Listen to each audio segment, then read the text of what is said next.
चार धाम यात्रा के लिए भी नए हाईवे बन रहे हैं। आज अयोध्या में भव्य राम मंदिर भी बन रहा है। काशी विश्वनाथ धाम परिसर भी अपने नए स्वरूप में उपस्थित है और सोमनाथ जी में भी विकास के बड़े काम किए गए हैं।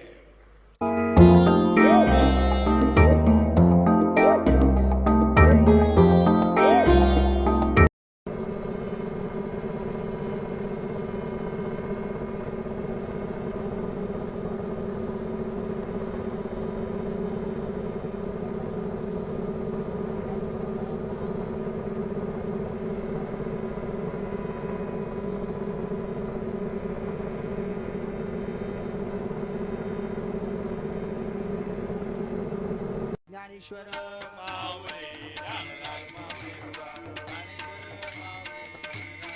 महाराज ज्ञानेश्वर माऊली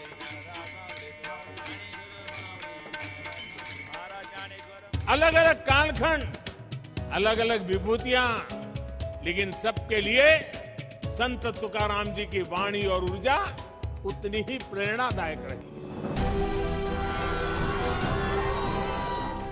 मुंबई और महाराष्ट्र એ ગુજરાતી ભાષાનું મોસાળ છે। આજે હું ના આવ્યો હોત તો મેં ઘણું બધું ગુમાવ્યું હોત। આટલા બધાને એક સાથે દર્શન કરવાનો મોકો મળે એનાથી વિશેષ આનંદ શું હોય।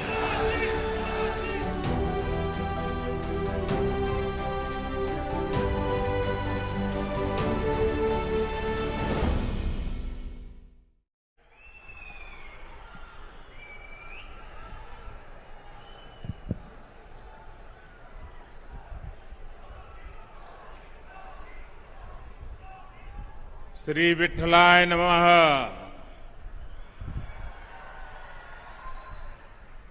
नमो सद्गुरु तुक्या ज्ञान दीपा।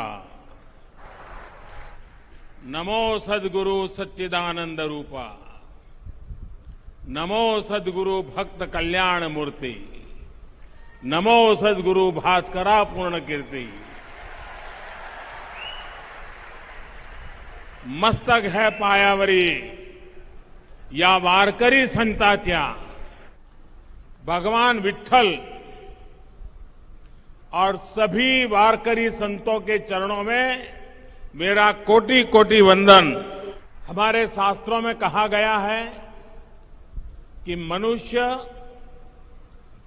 मनुष्य जन्म में सबसे दुर्लभ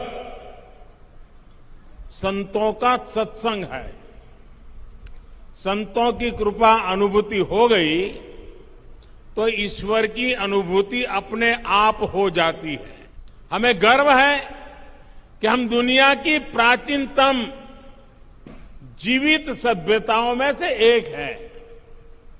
इसका श्रेय अगर किसी को जाता है तो भारत की संत परंपरा को है, भारत के ऋषियों मनीषियों को है। भारत शाश्वत है क्योंकि भारत संतों की धरती है। हर युग में हमारे यहां देश और समाज को दिशा देने के लिए कोई न कोई महान आत्मा अवतरित होती रही है। आज देश संत कबीरदास की जयंती मना रहा है।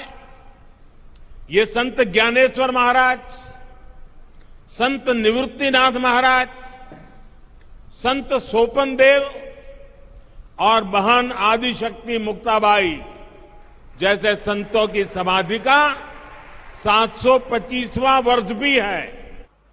हमारे वारकरी भाई बहन हर वर्ष पंढरपुर की यात्रा करते हैं।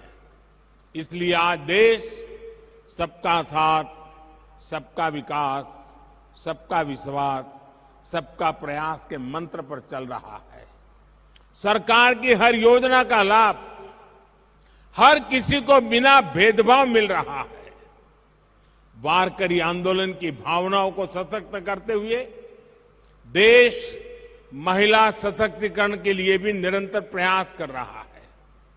पुरुषों के साथ उतनी ही ऊर्जा से वारी में चलने वाली हमारी बहनें पंडरी की वारी अवसरों की समानता का प्रतीक रही है।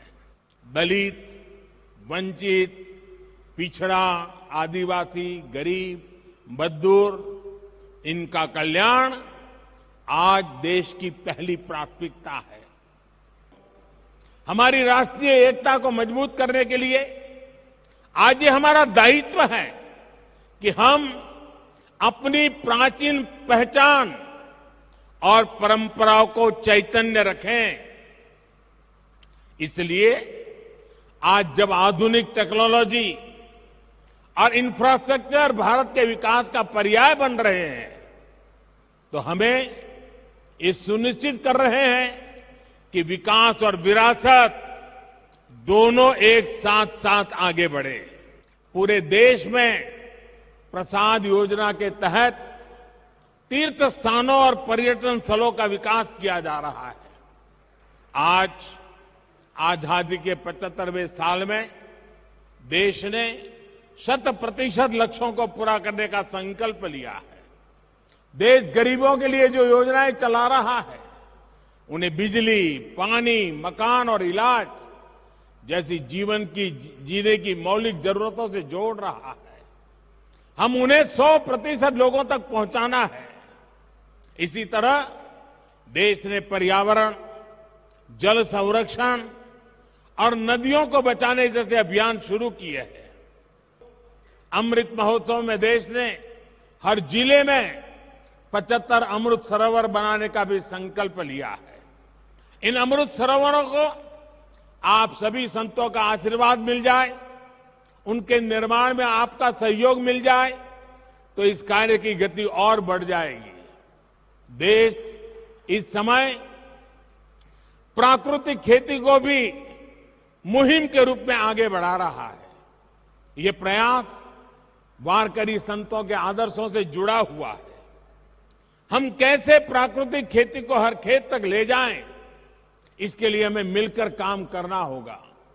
आज जिस योग की दुनिया में धूम है, वो हमारे संतों की ही तो देन है।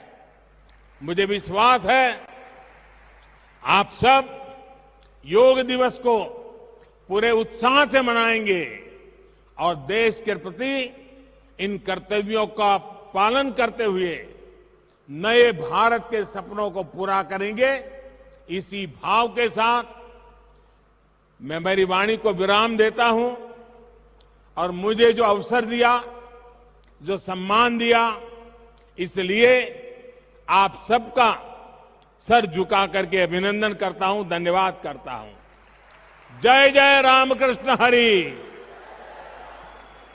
जय जय रामकृष्ण हरि,